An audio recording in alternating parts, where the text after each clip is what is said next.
Students, मैं आपको एक क्वेश्चन डिस्कस कर रहा हूँ। ये बुक टी.एस. ग्रेवाल में क्वेश्चन है ये गिवन, ठीक है। एंड काफ़ी अच्छा क्वेश्चन है ये।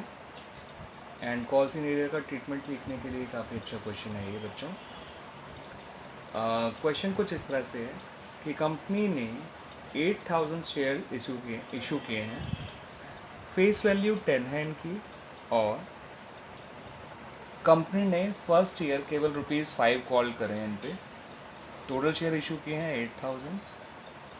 शेयर की फेस वैल्यू है ₹10, जो कंपनी ने कॉल किए हैं ₹5 पर share only during the first year. 2 application पे, 1 अलॉटमेंट पे, 1 फर्स्ट कॉल पे और 1 ही सेकेंड कॉल पे। तो 2 एप्लीकेशन पे हैं, एक अलॉटमेंट, एक फर्स्ट कॉल और एक सेकेंड कॉल।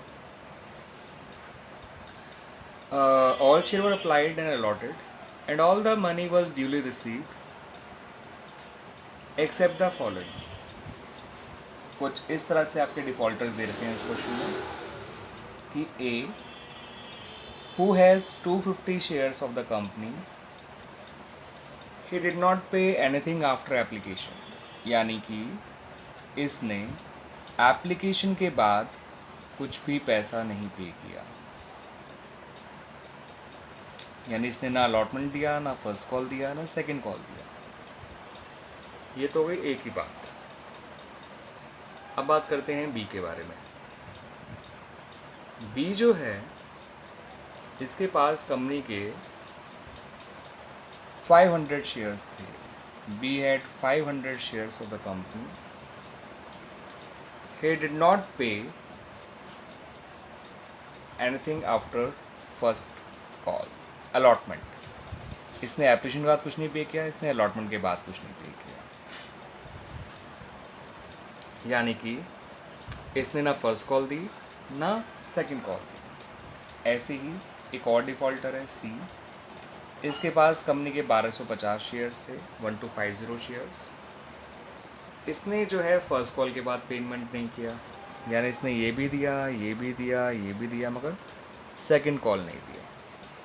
तो इस तरह से 3 डिफ़ॉल्टर्स दे रखे थे और आपसे कहा गया एंट्रीज़ बनाइए, ठीक है। तो देखिए एंट्रीज़ किस तरह से बनेंगी। जो एंट्री पहली एंट्री है आपकी एप्लीकेशन रिसीव करने की, वो तो आसान से ही है बच्चों। Bank account debit to share application account.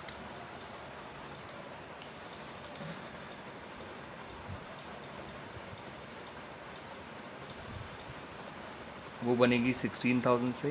8,000 into 2 16,000। फिर इस पैसे को कैपिटल में ट्रांसफ़र भी करना है, तो share application account debit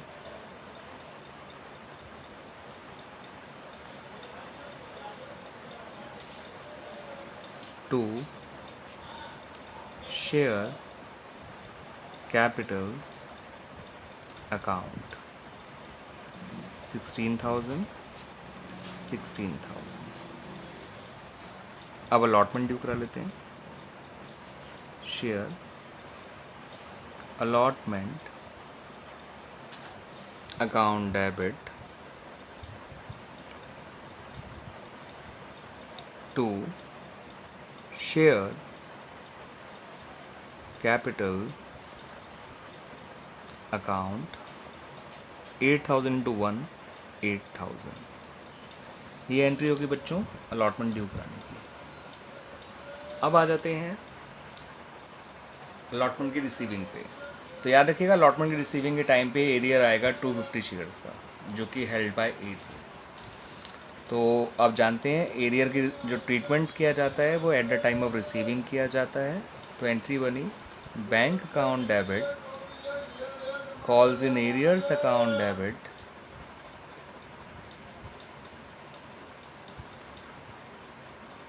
to share allotment account.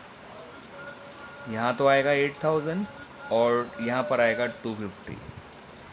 250 into 1 250, that's why. क्योंकि ए के शेयर आप जानते हैं 250 थे और ₹1 अलॉटमेंट का था, तो यहाँ आ जाएगा 7750। दिस इज़ द एंट्री और रिसीविंग द अलॉटमेंट मनी। अब आ जाते हैं फर्स्ट कॉल के ड्यू पे। तो share first call account debit to share capital account, that is 8,000। अब इसकी रिसीविंग करते हैं। इसकी रिसीविंग के टाइम पे जो एरियर होगा वो ए और बी दोनों का होगा। तो bank account debit calls in arrears account debit to share first call account 8,000। यहाँ 750 आएगा और यहाँ आएगा 7250। 750 कैसे आया वो समझ लीजिए। 250 इंटू 1 250, 500 इंटू 1 500, दोनों को क्लब कर दीजिए, ऐड कर दीजिए, तो हो गया 750। अब आते हैं बच्चों सेकंड कॉल की एंट्री पे। याद रखिएगा इसको सिर्फ सेकंड कॉल लिखिएगा, सेकंड एंड फाइनल कॉल मत लिखिएगा, बिकॉज अभी और पैसा मांगना बाकी है कंपनी का। तो share second call account debit to share capital account. ठीक है बच्चों, ये भी 8,000 से होगी, 8,000 इंटू 1। इसकी रिसीविंग के टाइम पे भी एरियर आएंगे, कैसे आएंगे वो दिखाते हैं और कितने आएंगे। Bank account debit calls in arrears account debit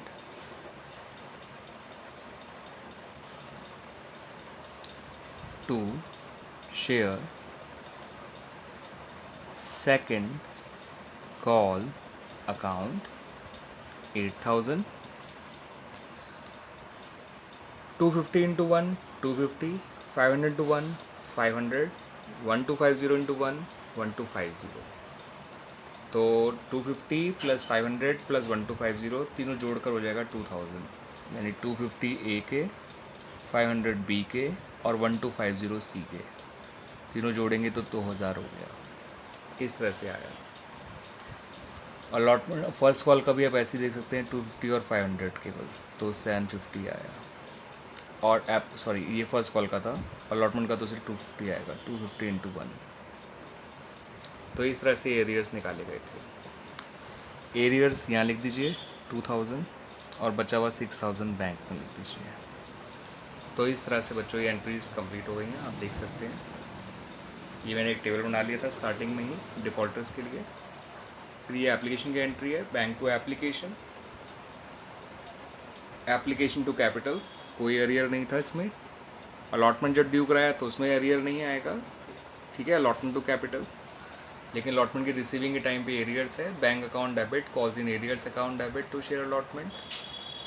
first call की ड्यू पे भी कोई एरियर नहीं है, फर्स्ट कॉल की रिसीविंग पे एरियर है। सिमिलरली सेकंड कॉल के ड्यू पे भी कोई एरियर नहीं है, सेकंड कॉल की रिसीविंग पे एरियर है। अलॉटमेंट पे एरियर केवल ए का आया, फर्स्ट कॉल पे ए और बी दोनों का आया, और सेकंड कॉल पे ए बी एंड सी तीनों का आया एरियर। एरियर हमेशा ड्यू के टाइम पे नहीं, रिसीविंग के टाइम पे लिखा जाता है, ध्यान रखिएगा उसका ट्रीटमेंट। और एरियर जब जब अकर्ड होता है वो डेबिट होता है। अलॉटमेंट के टाइम पे अलॉटमेंट के एरियर को लिखेंगे, फर्स्ट कॉल के टाइम पे फर्स्ट कॉल के एरियर को, उस समय अलॉटमेंट के एरियर को मत कंसिडर करिएगा। ऐसे ही सेकंड कॉल के टाइम पे केवल सेकंड कॉल के एरियर को कंसिडर किया जाएगा, जो कि 2,000 था। ठीक है बच्चों, आई होप आपको ये सॉल्यूशन समझ में आया होगा। क्वेश्चन भी आप देखेंगे TS रिवाल में मिल जाएगा, and may be in DQL book में भी आपको ये क्वेश्चन मिल सकता है।